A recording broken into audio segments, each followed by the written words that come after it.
Assalamualaikum warahmatullahi wabarakatuh. Perkenalkan, nama saya Ima Iyanal Fitriyah dari Program Studi Pendidikan Bahasa Arab IAIN Kediri. Pada kesempatan kali ini, saya akan membuat video sumber belajar tentang bahasa Arab, yakni tentang bab dzaraf zaman dan dzaraf makan. Yuk masuk pada materi. Sebelum kita membahas lebih dalam mengenai apa itu dzaraf zaman dan apa itu dzaraf makan, alangkah lebih baiknya kita pahami terlebih dahulu apa itu dzaraf. Dzaraf adalah kata keterangan. Di dalam bahasa Arab, dzaraf dibagi menjadi dua, yakni dzaraf zaman dan dzaraf makan. Dzaraf zaman dalam pengertian berbahasa Arab, dzarfuz zaman fi istilahin nuhah huwa ismu zaman alladhi yaqa'ul hadatsu fihi al-mansub bitaqdiri fi. Jadi secara istilah dzaraf zaman menurut ulama ahli nahwu adalah isim zaman yang menunjukkan terjadinya sesuatu yang dinasobkan dengan takdir fi. Contohnya, sumtu yaumal khamisi. Saya berpuasa pada hari Kamis. Nah, asalnya kalimat tersebut adalah sumtu fi yaumil khamisi. Karena di dalamnya sesuai dengan pengertian dzaraf zaman tadi, di dalamnya mengandung takdirnya fi. Jadi asalnya itu ada fi-nya, kemudian fi-nya dibuang untuk memperingkas kalimat. Jadi ketika fi-nya dibuang, maka kata-kata yaum pada kalimat tersebut dinasobkan dengan diberi harokat fathah menjadi sumtu fi yang awalnya sumtu fi yaumil khamisi menjadi sumtu yaumal khamisi. Contoh yang kedua, i'takaftu al-lailata. Nah, asal pada kalimat ini adalah i'takaftu fil lailati. Nah, ini juga sama dengan kalimat yang sudah saya jelaskan tadi, bahwasannya kata-kata fi dihapus, dihilangkan, kemudian al-lailata dinasobkan dengan diberi harokat fathah pada kata terakhirnya, sehingga yang awalnya i'takaftu fil lailati menjadi i'takaftu al-lailata. Saya telah beriktikaf pada suatu malam. Nah, beberapa kata yang bisa menjadi indikator untuk mengetahui kalimat tersebut itu merupakan isim zaman, dzaraf zaman, diantaranya adalah sobahan, artinya waktu subuh, masaan, artinya waktu sore, abadan, artinya selama-lamanya, amadan, artinya nanti, hinan, artinya pada suatu masa, dan beberapa kata-kata yang lain. Yang kedua yakni dzaraf makan. Apa sih itu dzaraf makan? Dzaraf dzarful makan huwa ismul makan alladhi yaqa'u fihi al-hadatsu al-mansub bi taqdiri fi nahwu amama. Jadi dzaraf makan adalah isim makan yang menunjukkan tempat terjadinya sesuatu yang dinasobkan dan di dalamnya mengandung takdirnya fi. Contohnya pada kata amama. Contoh dalam kalimat, jalastu amama syaikh. Saya duduk di depan syaikh. Jadi pada kata amama ini menunjukkan keterangan tempat di mana seseorang tersebut saya telah duduk di mana, di depannya syaikh. Kemudian beberapa kata yang biasanya digunakan untuk keterangan tempat diantaranya amama, artinya di depan, waro'a, di belakang, fauqo ala, fauqo, di atas, ala, di atas, inda, di sebelah atau di sisi, menunjukkan keterangan tempat yang dekat. Kemudian huna, di sini, hunaka, di sana, sama, tempat yang jauh, di sana tempat yang jauh, yamin di sebelah kanan, shimal di sebelah kiri, dan beberapa kata keterangan tempat yang lain.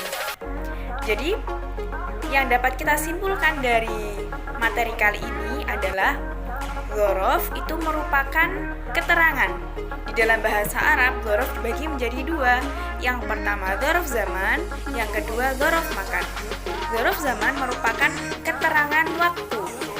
Keterangan yang menunjukkan waktu terjadinya sesuatu. Kemudian dzaraf makan adalah keterangan yang menjelaskan tentang tempat di mana sesuatu itu terjadi.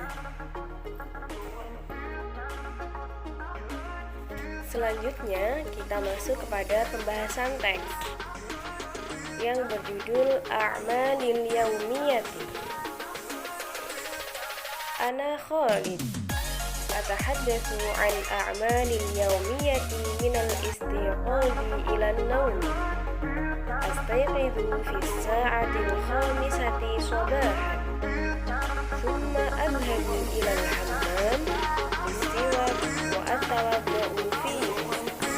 Ba'da dhalik adhhabu ila al-masjid li salati as-subhi jama'atan. Wa ba'daha nadhkuru Allaha jama'atan wa qara'na at-tasbih wa at-tahmid wa at-tahlil wa ad-du'a wa intahayna bil mushafahah. Pada paragraf pertama terdapat beberapa dzaraf, yakni pada kata astayqidhu fis sa'atil khamisati sabahan. Pada kata sabahan ini menunjukkan keterangan waktu, yakni berarti waktu subuh. Saya bangun pada jam 5 pagi. Kemudian pada kata ba'da dzalika adhabu ilal masjid li sholati subhi jama'atan. Pada kata ba'da dzalika, pada kata ba'da ini merupakan dzaraf zaman karena menunjukkan waktu. Setelah itu, setelah dzalika adhabu ilal masjid li sholati subhi jama'atan. Setelah itu saya pergi ke masjid untuk melaksanakan sholat subuh berjamaah. Selanjutnya pada kata wa ba'daha nadhkurullaha jama'atan. Pada kata wa ba'daha ini menunjukkan dzaraf zaman karena menunjukkan waktu. Wa ba'daha, dan setelah itu, setelah sholat subuh, nadhkurullaha jama'atan, kami berzikir kepada Allah. Pada paragraf kedua, wa ba'da dzalik ata'allamu ma'a asdiqai ulum ad-diniyah fi majlis at-ta'allum ila fi majlis at-ta'lim ila muallimina ad-dini nadrusu fihi 'anil Qur'an wat tajwid wa kayfiyatis shalah wal qususil islamiyah wa ta'allamu fihi hawalai sa'atan. Pada paragraf ini yang menunjukkan kata keterangan atau dzaraf adalah wa ba'da dzalik, dan setelah itu. Kata ini merupakan dzaraf zaman karena menjelaskan tentang waktu terjadinya suatu pekerjaan. Kemudian pada kata hawalai sa'atan, pada kata hawalai ini menunjukkan keterangan waktu karena bermakna sekitar 1 jam. Hawalai sa'atan. Lanjut pada paragraf ketiga. Fi sa'ati sabi'ati sabahan adhabu ma'a ukhtil kabirah wa akhis shaghir ilal madrasah ba'da tanawulil fatur nadhhabu mashyan 'alal aqdam li'anna al madrasah qarib minal bait. Fa amma abi yadhhabu ila maktabihi bis-sayyarah yastaghriqu abi lidhahabi ilayhi sa'atan wahidatan wa amma ummi tamkuthu fil bait li'annaha rabbatul bait. Pada paragraf 3 ini kata yang menunjukkan keterangan terletak pada bisa'atis sabi'ati sabahan. Nah, pada kata sabahan di sini menunjukkan dzaraf zaman karena dia menunjukkan keterangan waktu, yakni pada waktu subuh atau pagi. Selanjutnya pada kata ba'da tanawulil fatur. Pada kata ba'da ini menunjukkan keterangan waktu atau dzaraf zaman. Selanjutnya pada paragraf keempat, fi sa'atil wahidati naharan arji'u ilal bait ba'da sholati zuhri. Thumma ataghadda ma'a ummi wa ukhtil kabirah wa akhi as-saghir. Fa amma abi lam yarji' min maktabihi huwa yarji'u 'adatan fi as-sa'ati ar-rabi'ati ba'da al-'asri wa ba'da dhalik udzakiru ad-durus allati qad darastu wa fi ba'dil ahyan al'abu kuratal qadami ma'a asdiqai fil mal'ab thumma astarihu lintidhari sholatil 'asri. Pada paragraf ini ada beberapa kata yang menunjukkan bahwa dia itu adalah dzaraf zaman maupun dzaraf makan. Yang pertama pada dzaraf zaman ada kata naharon yang berarti maknanya waktu siang. Kemudian pada kata wa ba'da dzalik menunjukkan dzaraf zaman karena menunjukkan makna setelah itu. Kemudian ba'dal 'asri di sini menunjukkan dia sebagai dzaraf zaman. Pada paragraf terakhir, fi sa'ati rabi'ati masa'an usalli sholatal 'asri jama'atan fil masjid. Thumma ba'daha ata'allamu fi majlis at-ta'lim ma'a asdiqai 'ulum ad-diniyah hawalai sa'atan.